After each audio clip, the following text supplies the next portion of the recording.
Okay. You don't understand me. I'm gonna give you. You don't see the star in me. You don't see the light in me. See the star in you. Yeah, literally. Because it's a performance. It's a metaphor. He said he didn't say that he's the star of the show. You did say that. When did I say that? Just when you thought that Beck had outdone everybody else last dinner party and had shown that she's the worst of the worst, Juliet said, "Hold my beer, take a seat. I'm here to perform." And performance she gave. Sadly for her, I don't know whether nobody has told her about reality TV that production will replay on a loop the things that happened and actually expose you for the liar that you are. The audacity to do that. She should have just gone for this dinner party, sat her bottom down, minded her P's and Q's, gone to the commitment ceremony and said, "I'm sorry, I'm done," and checked out. And she could have walked away, but she decided to be this villain, and off she goes with a villain narrative. And let's see how far that will take her. And then Gia. We thought Brooke was the problem.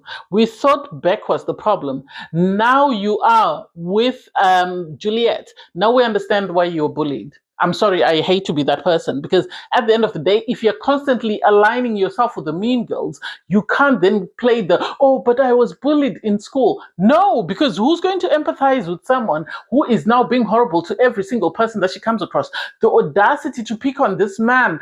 Joel was very reserved. He was very reserved because we have seen him read people for filth, and I really wish he had read that woman for filth. I can't wait for the reunion so that when they play exactly what happened, he can read Gia, because somebody needs to really put her in her place. And I'm happy that David sort of had the standoff with Beck and actually let her know that this is what is being said. Do I believe it? I'm on the fence. I really am on the fence, because it came from Alicia's friend, so I don't know whether that's genuine or whether they've just decided to tag team and sort of go after Beck. And sadly, Beck hasn't done herself any favors in this experiment. Anyway, hey there, thanks for stopping by. It's your girl Valerie. Welcome back to my channel. If you're new here, don't forget to subscribe, click the like button, turn on the notification bell for when I upload new videos, and definitely leave a comment. In this episode, I'll be reviewing Married at First Sight Australia, season 13, episode 20. So you have the couples. They are all getting ready for the dinner party. Everyone is excited. They're all in their couples in their rooms. They're all getting ready. And it's really cute to see people sort of just be in this happy space. Obviously, with Rachel and Stephen, they're happy from the meet the family. They feel like they're in the better space. They looked well groomed today. Somebody came in and did their makeup, and they really looked amazing. I don't know whether it's because there aren't that many happy couples, and so production are trying to sort of salvage the show and at least have a couple of couples that will get to the very end. But they really looked cute. You had Philip and Stella. They're still dying on this hill of who's going to say "I love you" first. And it's like, just say it and move on, because we all know you're in love with one another, actually. And so just say it and we can move on. Gia obviously was there with her husband. She's getting ready. Apparently, Scott has finally met Gia's daughter. Do I think it's a good idea? No. Especially after the fallout of the pictures and stuff. I think she should have waited. But then at the end of the day, she's the mother to her child. She knows how she wants to parent. We cannot judge for her. We can only hope that this works out very well. And Tyson and Steph, they're still at a standoff. They're still at a standoff because at the end of the day, Steph feels some type of way about the comment that Tyson made at the lunch. He feels like he's doing very well. Do I think they're going to get anywhere? No. I think they're just going to be dragged because they need one controversial couple, and they are going to be that controversial couple for the rest of the experiment. You then have Juliet and Joel. Well, Juliet thought she was smart. This is what I'm going to say. Because after they had the standoff where Joel was saying to her, "You do not see the star in me. You're always hypercritical of everything that I do. You do not see my positive qualities." That's the impression that I got from what he said. And so she has then run around, through the whole sort of apartment block, telling everyone that this man said he's the star of the show. And it's like, what makes you think he's the star of the show, really? What makes you think he would say that? Joel is not that sort of person. Yes, he's pompous, and yes, he can be over the top, but not too over the top that you'd say something that's stupid that he knows wouldn't be in his favor. You had Philip and Steph. Steph was telling Philip that she had heard this rumor that you were saying he's the star of the show. Did he say it?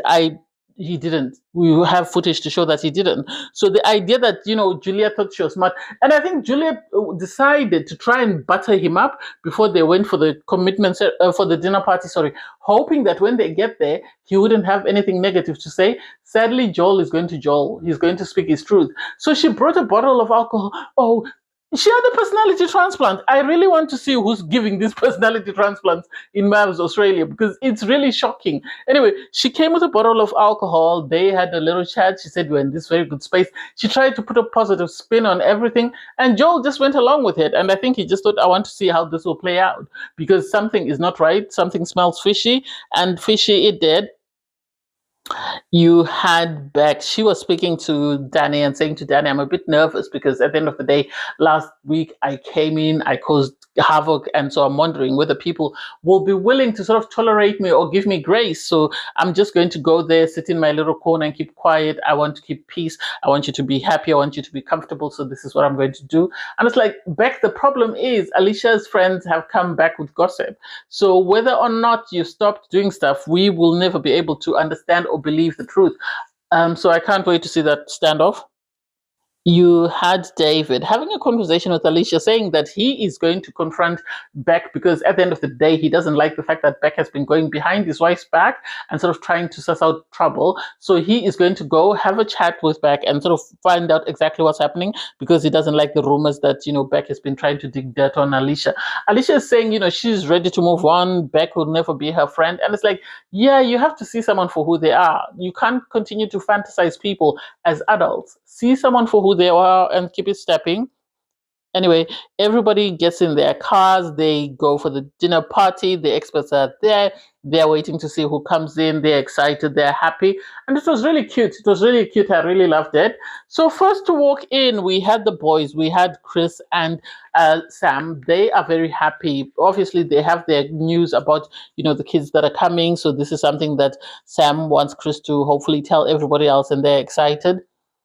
Gia came in with Scott. She was happy and excited as well and was buzzing because he's met her daughter. So they're in a very good space and she's happy. Do I think it's a good idea? No, I do not. I think they should have at least put some more bricks on that foundation before they decided to bring the child in. But if this is what they feel will help their relationship, good for them.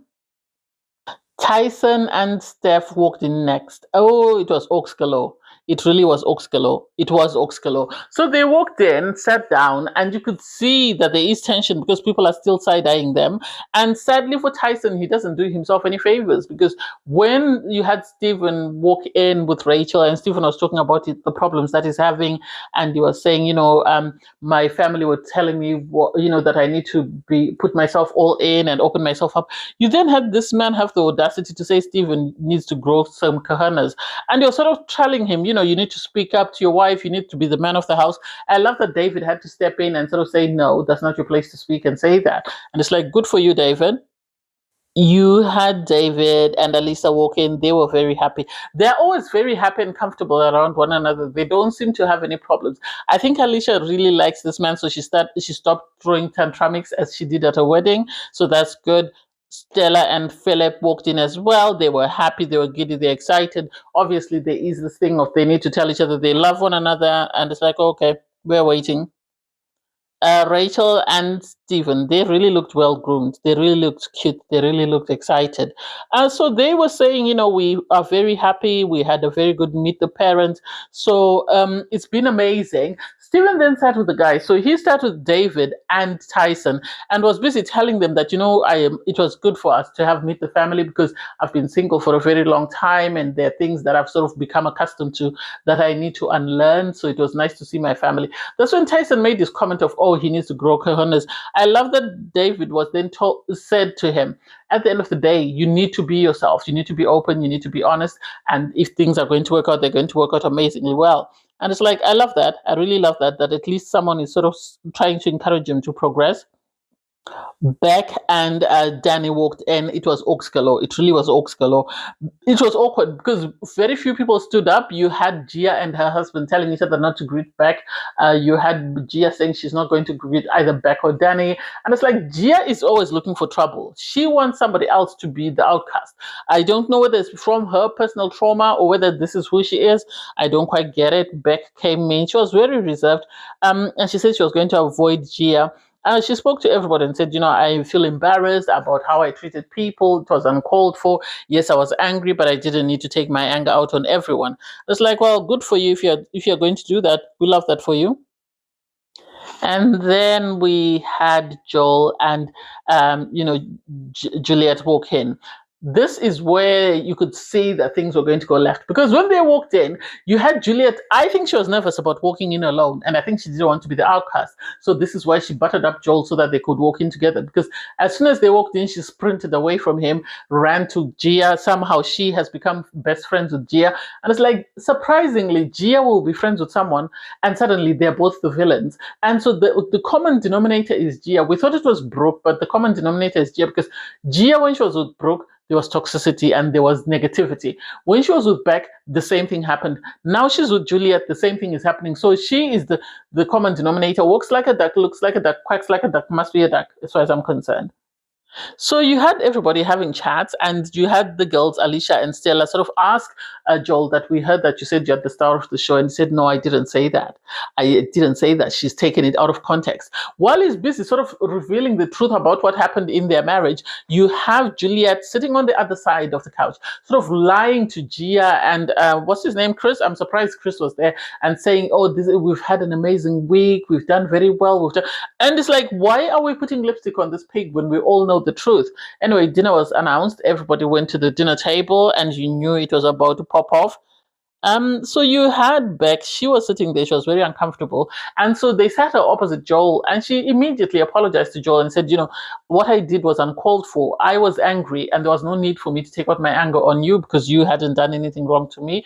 And I think it's because he humbled her. I think Gia needs someone like Joel because he'll be able to sort of deal with her when she throws the tantrums. Sadly, Danny is trying to be the good guy, so it's not working out for him. I love that Joel accepted the apology for what it is. He accepted it for what it is and kept it stepping. But then when he accepted the apology, David then chimed in, because David was holding this in. And he asked, Beck, I heard that you've been trying to dig up dirt in, Melbourne on my wife. Why would you do that? Beck said she's going to be honest and open, and she truly swears that she didn't do that. Part of me wants to believe her. Part of me wants to believe that maybe Alicia told her friends what Beck had done, and they decided to concoct this lie. And part of me wants to believe that Beck is that petty that should do it. She'd want to dig up dirt on somebody else. And the reason why she's trying to dig up dirt to me doesn't make sense, because there is nothing going on there between her and Alicia outside of the fact that one is a happy marriage and the other one is miserable. That's the only difference. You then had Stephen and Rachel having a conversation with Stella and Philip. And so they were having chats about their weddings, how their parents went. And Rachel and Stephen are saying they're in this very good space because of that. And they really appreciate the fact that they got an opportunity to see their loved ones and get positive feedback, which put them in the best of spaces. Stella and Philip said they are in the best of spaces as well, because at the end of the day, this was good for them. They were asked whether they were in love, and they're now at a Mexican standoff because no one wants to say they love the other person. And it's like, well, the two of you will have to make a decision of what you want to do, because you can't continue to sort of have this standoff. Somebody needs to say, I love you. And Philip says, he knows she loves him. On her part, Stella says she knows, he loves her. Well, they both know they love one another. So at the end of the day, we'll just wait until they say something.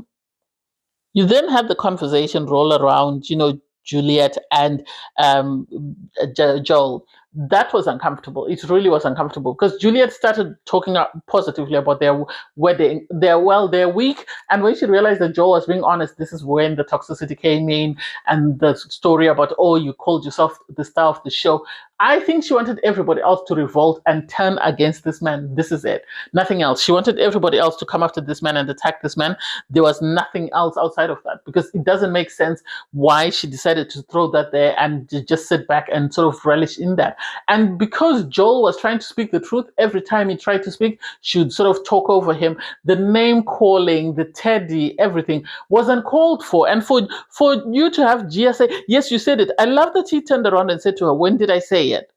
And she couldn't own up to when it was said. And if he said it, why wasn't it recorded? The video that's being played doesn't say that. You said you did not see the star in me. The star in me, you don't understand the metaphor. So for her to go from a metaphor to suddenly go and say, he said, I'm the star of the show. She even agreed that you were saying, what do you mean I don't see the star in you? So the idea that she's now turned it on this man, sadly, if she felt that Joel was going to embarrass her, she's done this herself. She's done this, and she's done way worse than anything Joel could have done to her. So it's really sad that she's in this space whereby she's alienated the person who treated her with love, kindness, and respect, and she's put herself in this position whereby when the video plays and everybody else sees it, she's going to be embarrassed. I love that you had everyone sort of take sides, and the majority of the people were saying, you know, we're Team Joel. At the end of the day, he didn't say it. We do not believe that he said it. He's too pompous to not own up to it if he had said it. And then you had Danny say, you know, I think Joel is a man. You criticizing him and saying he's not a man doesn't make sense, because he has the courage to sort of own up that he's got a teddy bear. I can punch 100 men, but I cannot own up that I have a teddy bear. So I'm not comfortable in my masculinity in order to do that. So I really love that the guy spoke up for him. Obviously, Tyson was feeling some type of way, because to him, that's not a manly man. You had the boys then sort of have this conversation about their week. They decided to sort of lighten the mood, and yet Chris announced that he was expecting 2 children. One, he was a donor. The other one, you know, he was through surrogacy. That sort of, you could see Tyson, you know, the screws in his head sort of malfunction. The battery suddenly went because he couldn't understand. And it's like, what don't you understand about that? He said he believes that, you know, a child should be raised in a household with a mother and father. I think Tyson is the product of the environment that he grew up in. I'm going to repeat. I think Tyson is the product of the environment that he grew up in. The values and beliefs that were instilled on him as a child is the reason why he has the problems, or he thinks the way he does. And I love that at least he didn't say anything inappropriate. Apparently at the commitment ceremony, it's a different story, but at least he didn't say anything inappropriate. You then had him sort of be confronted by Alicia that, what did you mean by say, you know, you wanted a wife that was submissive? And he tried to say, you know, I want to be the breadwinner. I want my wife to stay at home and look after my children. And it's like, buddy, you're not in the early 1960s or 70s or 50s. These days, women actually go to work, earn their own money, and do their own thing. So the idea that you think this is the role of a woman, I'm not buying it, and I don't get it, and I don't understand it. And so to end the episode on Juliet being negative about this man and have everyone, including the experts, be embarrassed for her. Oh, I tuck him in bed with a teddy bear. I'm an accommodating wife. I'm a this, that, and wife. I thought she was accommodating, but sadly, she hasn't done herself any favors. So I can foresee them leaving the experiment. I can't foresee them leaving the experiment. I can't wait for Joel to say we're done. I can't wait for him to say we're done, because there's no need for him to continue to stay and be embarrassed by that person unless that's what he likes. Anyway, thanks guys for watching. Please don't forget to like, share, comment, and subscribe. Click on the link in my video to watch my review from episode 19. Bye guys.